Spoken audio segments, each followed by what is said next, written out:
Bits प्लानी ने अपने बच्चों को यानी कि स्टूडेंट्स को और फैकल्टीज़ को अलाउ किया है टू टेक 1 ईयर गैप, मतलब 1 साल की वो छुट्टी ले सकते हैं to establish startups.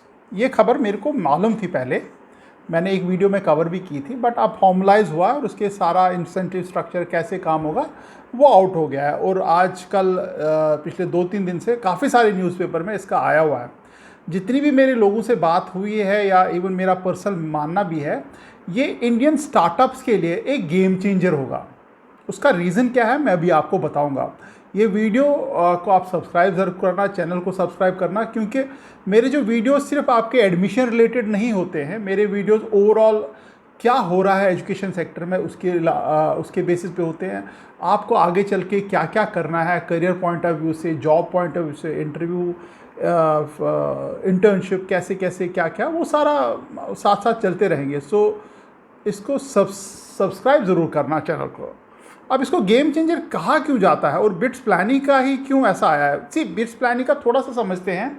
Startup culture क्या है? एक तो स्टार्टअप कल्चर ज़बरदस्त है। बिट्स प्लानी तब लाइमलाइट में आया जब सबीर भाटिया जो हैं, जिन्होंने हॉटमेल का इन्वेंशन किया था वे बैक इन 90s में, और उन्होंने तब के डेट में करीब 300-400 करोड़ रुपए में वो माइक्रोसॉफ्ट को बेचा था हॉटमेल। तब ये बड़े चर्चा में आया था। उस वक्त स्टार्टअप नहीं होता था, ऐसा कोई नाम नहीं होता था स्टार्टअप, बट सबीर भाटिया का काफ़ी नाम हुआ था and he was a iconic figure. Even today also काफ़ी नाम है उनका। एंड उस वक्त पहला जो ईमेल कम्युनिकेशन था दैट वाज अ हॉटमेल। अगर एक ट्विटर भी देख रहा था, उसमें देर आर 9 to 10 यूनिकॉर्न्स जो बिट्स प्लानिंग से आए हुए हैं, which is second to IIT Delhi and Bombay. यानी कि IIT दिल्ली और बॉम्बे के बाद अगर स्टार्टअप कल्चर कहीं पे है तो वो बिट्स प्लानिंग में है। $35.4 बिलियन की वैल्यूएशन है इन कंपनीज, जो 9 कंपनीज हैं, और $7.9 बिलियन का इन्होंने फंड रेज कर रखा है। मतलब बिलियन डॉलर की बात, मिलियन नहीं बात कर रहा हूँ, और वो भी डॉलर की, रुपये की बात नहीं कर रहा हूँ। और अगर इनके स्टार्टअप्स पे नज़र देखी जाए, मैं भी आपको बताऊंगा क्या मतलब है इसका गैप का। अगर स्टार्टअप्स की देखा जाए, जैसे हॉटमेल तो मैंने बोला ही बोला है, स्विगी अभी जो जिनको आप ज़्यादा रिलेट कर पाओगे, स्विगी इन्हीं का स्टार्टअप है। बिग बास्केट का नाम तो सुना ही होगा, ग्रॉसरी वगैरह तो मंगाते ही होंगे कभी ना कभी आप। माइंड ट्री कंसल्टिंग बहुत बड़ा नाम है। उसके बाद ग्रो आपने सुना है, स्टॉक मार्केट ट्रेडिंग वगैरह है। नेट स्कोप है, ये प्लेटफॉर्म क्लाउड एक्सेस के ब्रोकरेज सोल्यूशन है। ऑफ बिजनेस है, फ्री एजेंट है, क्लियर करके है, ये टैक्सेशन का सोल्यूशन है। रेड बस सुना होगा कभी ना कभी आपने, रेड बस से बक्स तो बुक कराई होगी। ब्ला ब्ला कार, ये जर्मनी फ्रांस में है ये स्टार्टअप। ऐसे करके सारे स्टार्टअप्स हैं जिनके जो बिलियन डॉलर वैल्यूएशन के ऊपर है। अगर आपके नाम देखा जाए, अगर एलुमनाई के नाम देखा जाए जिनको आप जानते हो, आपने नाम सुना होगा मिस्टर पृथ्वीराज चौहान जो चीफ मिनिस्टर महाराष्ट्र के हैं, वो वहाँ से है। ये है को फाउंडर एंड CEO स्विगी, तो पता ही आपको। गोविंद रांगाचार्य डायरेक्टर IISc बैंगलोर के हैं। Anant Maheshwari president Microsoft. Anil Goyal CTO chief operating officer OYO rooms. Amitabh Chaudhary MD CEO Axis bank. Sabeer Bhatia मैंने अभी आपको बोला। हरि मोहन है को founder big basket, red bus. ये मतलब अब आप देखोगे कि इस जो कॉलेज है इसका स्टार्टअप कल्चर कितना सॉलिड आज से नहीं है, पहले से है।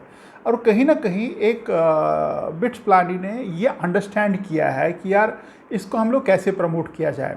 इसका एक रीज़न है इस चीज़ को, इस जो पॉलिसी इन्होंने अब लाई है, जो फॉर्मलाइज किया, उसका रीज़न है कि बहुत सारे बच्चे होते हैं जो चाहते हैं कि कॉलेज में कुछ ना कुछ स्टार्टअप करें, बट उनका फैमिली प्रेशर, सोशल प्रेशर इतना होता है कि वो जल्दी से निकले और जॉब करें कि वो उस ड्रीम को या उस आइडिया को या उस पैशन को पीछे छोड़ देते हैं because of the family pressure. क्योंकि लोन चुकाना होता है, सैलरी अर्न करनी होती है, अपनी फैमिली को सपोर्ट करना होता है, वो सारे प्रेशर्स होते हैं। और उससे बड़ा प्रेशर ये होता है कि अगर आपने 1 साल का गैप ले लिया तो आप प्लेसमेंट में नहीं बैठ पाओगे, या अगर आप कॉलेज से निकले उसके बाद आप प्लेसमेंट में नहीं बैठ पाओगे।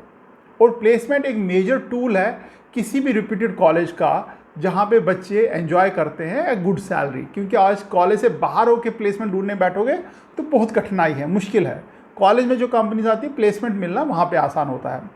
अब उस चीज़ को समझा कहीं ना कहीं बिट्स प्लानिंग ने, and which is a very good, that's a reason काफ़ी लोग इसको गेम चेंजर बोलते हैं इन द स्टार्टअप वर्ल्ड, कि यार कॉलेज में मिलता क्या क्या है। कॉलेज में आपको सपोर्ट मिलता है, कॉलेज में आपको इकोसिस्टम मिलता है, कॉलेज में आपको मेंटरशिप मिलती है, कॉलेज में आपको इंक्यूबेशन मिलता है, कॉलेज में आपको 10 लोग और भी होते हैं जो आइडियाज़ को या आपके हेल्प करते हैं, और कॉलेज में आपकी टीम बनती है।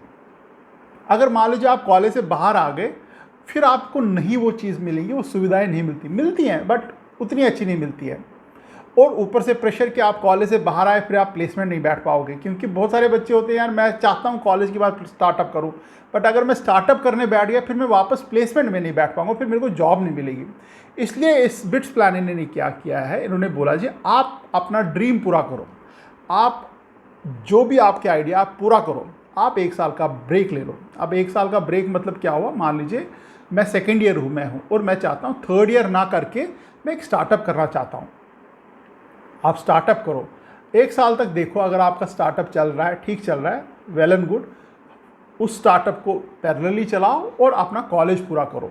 यानी कि फिर आप 1 साल बाद थर्ड ईयर ज्वाइन करो, यानी कि 1 साल का गैप आ गया। और अगर आपको लगता है यार स्टार्टअप हो गया अब नहीं आगे करना है कुछ, फिर भी आप आके अपनी एजुकेशन पूरी करो 1 साल में, दैट इज़ वन पार्ट। और जब फाइनली मान लीजिए आपका स्टार्टअप नहीं चल रहा है, what ever is a reason, तो आप फाइनल ईयर की जो प्लेसमेंट आती है उसमें बैठ जाओ आराम से। उसमें फ़ायदा क्या है, उसमें फ़ायदा ये है कि आपको जो भी स्टार्टअप का सपोर्ट है वो सारा कॉलेज दे रहा है, क्योंकि इकोसिस्टम डेवलप्ड है। अब स्टार्टअप में क्या होता है, आपके बिजनेस प्लान है, आपका जो आइडिया है उसकी वैलिडेशन है, क्या वो आइडिया अच्छा है, क्या उसमें कुछ चेंजेस करनी है, वो सिस्टम इन प्लेस है। आपको कनेक्ट कराएंगे जो उनके एलुमनाई हैं, मान लीजिए स्विगी के फाउंडर हैं, वो भी आते हैं अपने कॉलेज में और देखते हैं कि यार किन का स्टार्टअप अच्छा है तो मैं उनकी फंडिंग करूँ। तो एक फंडिंग कल्चर भी है कि आपको पैसे के लिए दर दर नहीं घुसना पड़ता है, वो सारा कल्चर है। और आपके टीचर फैकल्टीज़ हैं वो जो इंडस्ट्री से आते हैं कंटिन्यूसली आपको फीड इन करते हैं कि क्या क्या करना चाहिए। अब उसके बाद आते हैं, अब फ़ायदा क्या है, एक तो ये इन्होंने जो पॉलिसी बनाई है उसमें एक तो ये फ़ायदा है कि अगर आप स्टार्टअप करते हो तो आपकी जो असाइनमेंट है या आपके जो प्रैक्टिकल्स है, रिसर्च वर्क है, उससे आपको छुट्टी मिल जाती है। Startup would be treated as assignment, जो भी आपकी असाइनमेंट वगैरह होती है। दूसरा फ़ायदा क्या है, दूसरा फ़ायदा है अगर आपको नेशनल लेवल या स्टेट लेवल पे कुछ आपको अवार्ड मिलते हैं तो आपको 2% का ग्रेस मार्क्स मिलता है। दूसरा फ़ायदा ये हो गया। तीसरा फ़ायदा ये है कि आपको उस 1 साल तो आपको हॉस्टल वगैरह नहीं मिलना चाहिए आइडियली, बट आपको कॉलेज एकोमोडेशन देगा ऑन ए सब्सिडाइज रेट। आपको वो पैसे देने नहीं उतने सारे, बट आपको सब्सिडी मिलेगी, कॉलेज आपको सब्सिडी देगा। अब दूसरा चीज़ ये है कि यार फैकल्टी कहाँ से आगे पिक्चर में, ये तो स्टूडेंट का स्टार्टअप है, फैकल्टी का मेजर रोल होता है किसी भी स्टार्टअप में। फैकल्टी भी 1 साल का लीव ले सकती है, सबैटिकल ले सकती है, या एक स्टार्टअप को सपोर्ट करने के लिए एक स्पेशल परमिशन ले सकती है कि जी मैं फुल टाइम इस स्टार्टअप को सपोर्ट करना चाहता हूँ। उसके एवज़ में कॉलेज या तो मॉनेटरी बेनिफिट ले लेगा, या जब आपका सेटअप होगा स्टार्टअप या चलेगा तो उसमें से कुछ स्टार्टअप जो है प्रॉफिट में से कुछ पैसा दे देगा यूनिवर्सिटी को, कॉलेज को, या फिर आपको इक्विटी या कॉलेज को उसके एवज़ में या उसके एक्सचेंज में इक्विटी मिलेगी। तब आप फैकल्टी भी उसमें इन्वॉल्व हो सकते हैं।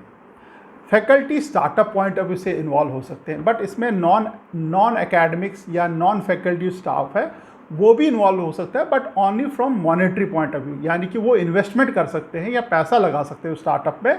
बाकी उस स्टार्टअप में कोई पार्टिसिपेशन नहीं कर सकते कि मेरे को 1 साल की लीव ले लो, मैं उस स्टार्टअप में कोई हेल्प करना चाहता हूँ, अनलेस अनटिल कोई एक्स्ट्रा ऑर्डिनरी स्किल है आप में जो स्टार्टअप में चाहिए होगा। सो ये सब चीज़ें हैं जो बिट्स प्लानिंग ने लाया है, और काफ़ी ज़बरदस्त इनोवेशन है। आई एम श्योर कि बाकी जो कॉलेजेस टॉप के इंडिया के हैं वो इस चीज़ को फॉलो करेंगे, क्योंकि बहुत सारे बच्चों में उत्साह होता है कि यार मैं स्टार्टअप करना चाहता हूँ कॉलेज में, बट समहाउ वो एनकरेजमेंट ना तो पेरेंट्स से मिल पाती है, क्योंकि उनको लगता है अगर स्टार्टअप फेल हो गया तो आगे करेगा क्या, और कॉलेज उनको एनकरेज करता नहीं है, क्योंकि उनको सिर्फ पढ़ाई पे उनको ध्यान दिया जाता है। ग्रेड्स लाओ, पढ़ाई करो, ग्रेड्स लाओ, पढ़ाई करो। प्लेसमेंट ले जाओ और चले जाओ यहाँ से।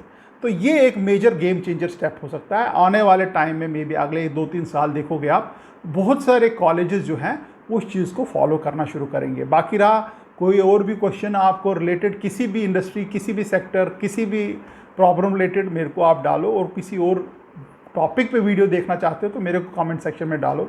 All the best and thank you very much.